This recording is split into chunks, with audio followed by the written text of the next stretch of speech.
Good morning, students. Today we are going to see Unit 19, Origin and Evolution of Life. Origin means how to begin life. Evolution means gradual formation of the new organism from the pre-existing organism through changes.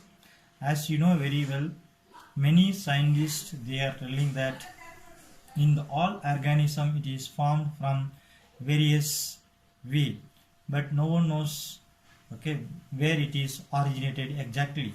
There is no scientific uh, proof, proper proof to identify that. First, that some scientists suggested that universe was formed 20 billion years ago. Earth was formed 4.5 billion years ago. Life originated approximately 3.5 to 4 billion years ago. What was the conditions on Earth at the time of origin of life? Temperature was very high. High temperatures, lighter elements were present in the form of gases like methane, ammonia, hydrogen, helium, and water vapor. Heavy elements such as iron and nickels, ultraviolet rays, UV rays were also present. These UV rays favor for photochemical reactions, means energy giving radiations. These conditions were existed, but no molecular oxygens. Atmosphere was reducing. First organisms originated on Earth was bacteria. There is a bacteria is primitive organisms. Bacteria it is also microfossilizations. And many theories are supporting about these evolutions. First theory is special creations. Special creation means this world is created by God. All we are believing that. This idea embodies that life on earth is a divine creation and also attributes to supernatural events at a particular time in the past. Divine creation means that God is created. As you know very well, the Christians telling that Jesus created this world. As you know, Brahma is creator of this universe. Muslims they are telling that Allah is created in this world. Like that, God, everyone is believing that divine created this world. And it also emphasizes that life has not changed ever since its origins. Yes, from the beginning onwards, life is not at all changed so far. And the next theory is spontaneous generation. Spontaneous means suddenly appearing that organism. But that organism, how it is suddenly appearing, it may be in non-living things. That is called abiogenesis. Abio means non-living. Abiogenesis. Then some organisms originated from lifeless matter, that is non-living things.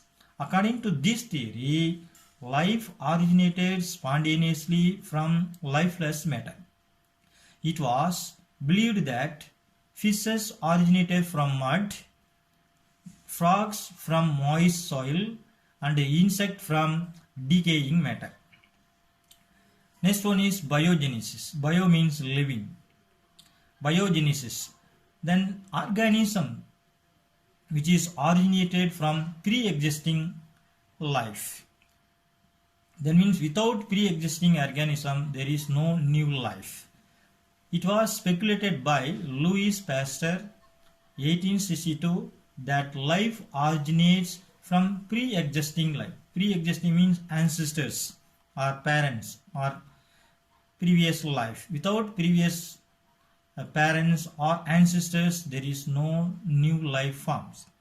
He showed that pre-sterilized flask kept closed airtight with killed yeast did not give rise to any life form, while in another flask kept open to air, living organisms arose from the killed yeast. He took two flasks, one is airtight closed, he kept in the killed yeast, another one open flask, there also he kept killed yeast.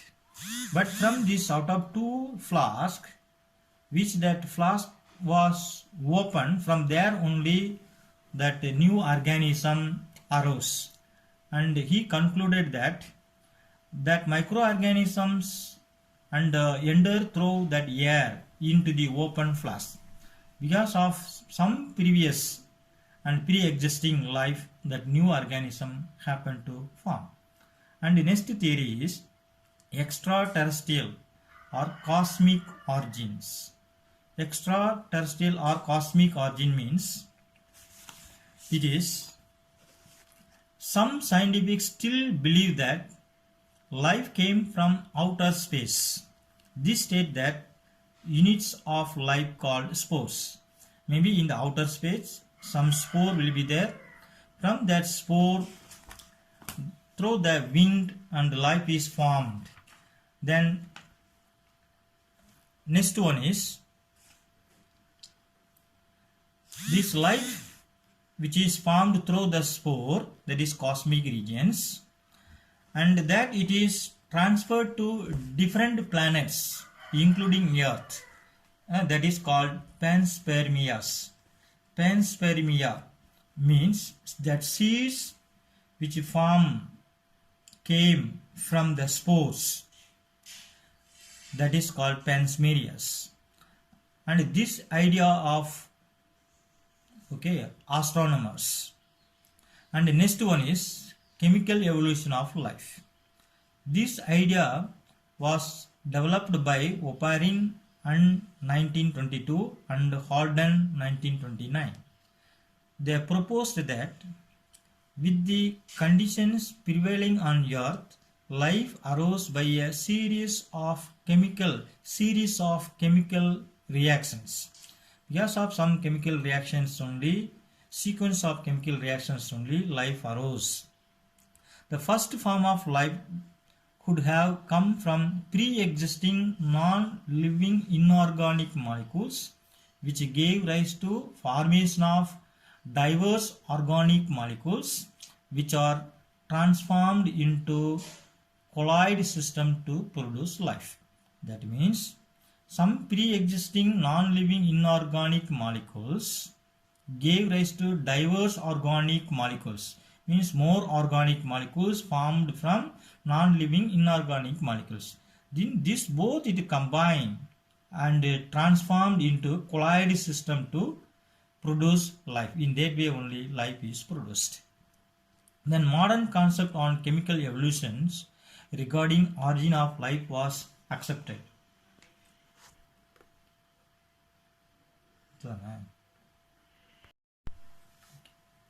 Next topic, evidences of evolutions. Some of the evidences which prove for evolutions. Evolution can be better understood only by observing the interrelationship between the existing organism and also relating the similarities with the extinct organism. Means that present organism and previous organisms. Comparing these characteristics, similarities, and we may get some evidences for evolutions.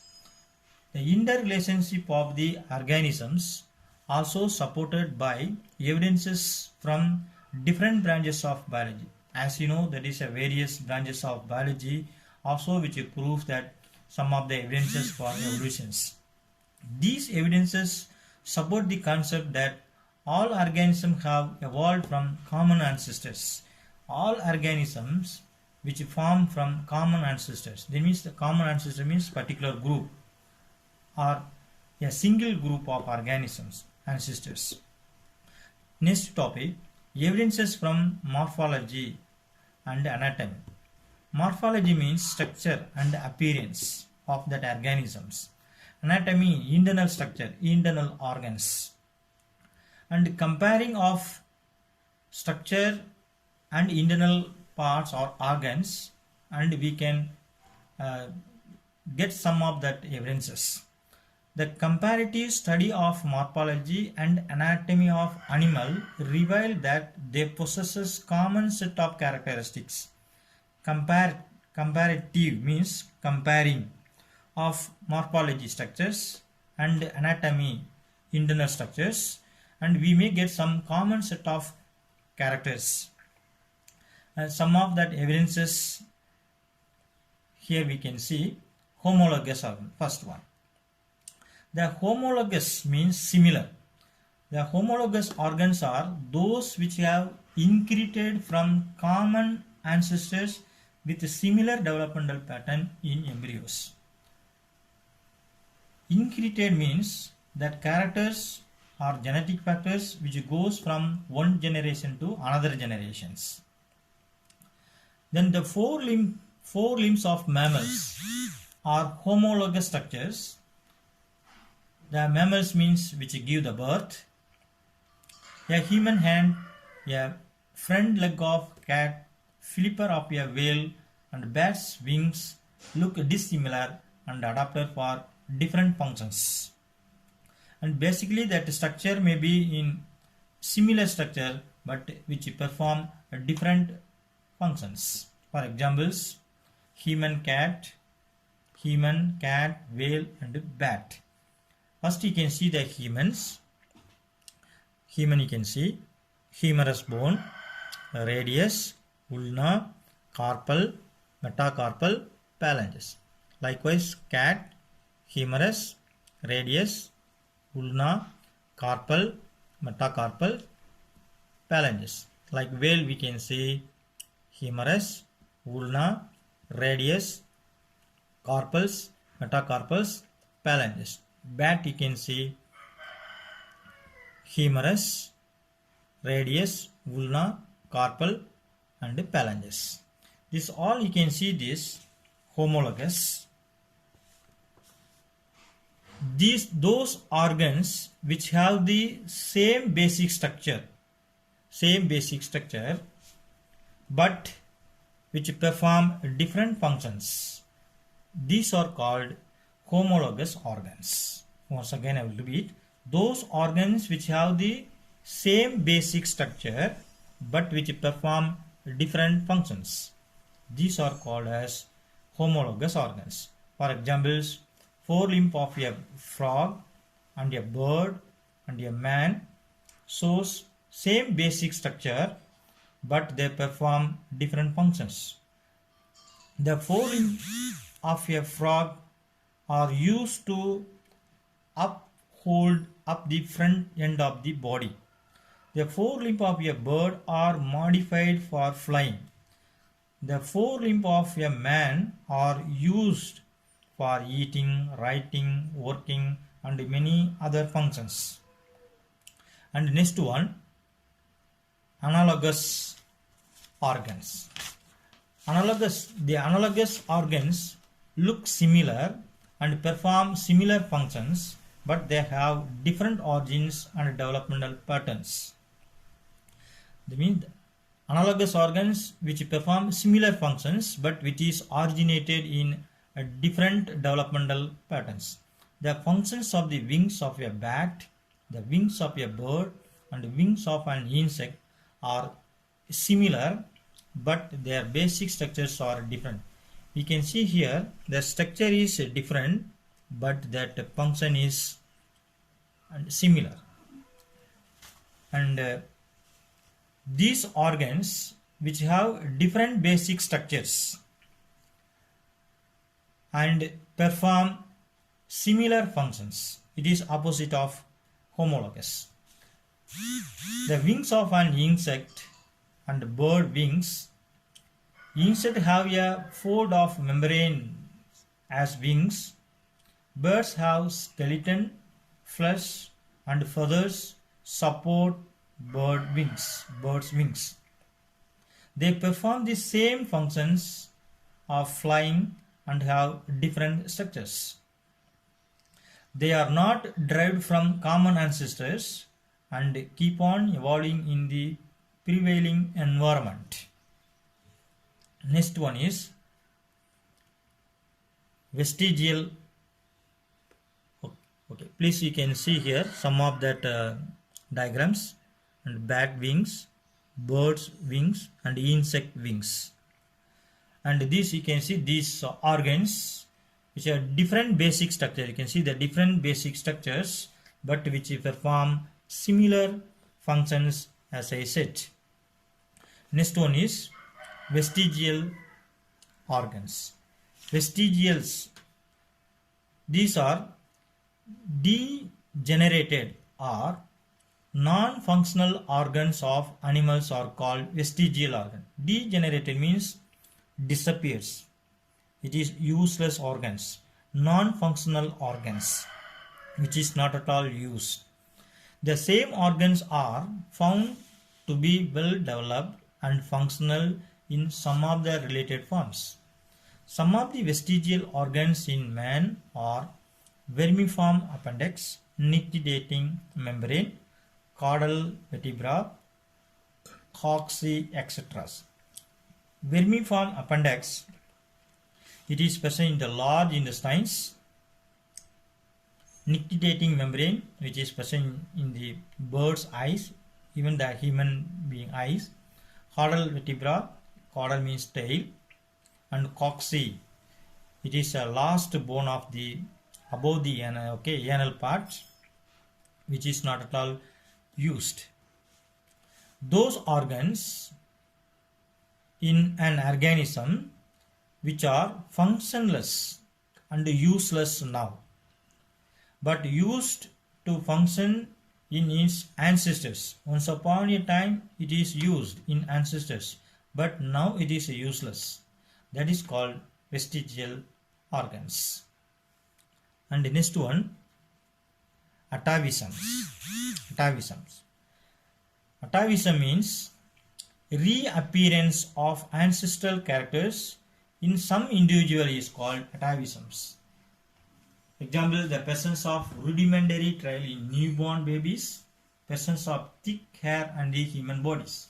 For example, if you see, if our forefather may be having some characters, and between two generations there won't be any characters, maybe third or fourth generation again it reappears some of the characters like thick hair on the human body, likewise some characters. That is called atavisms.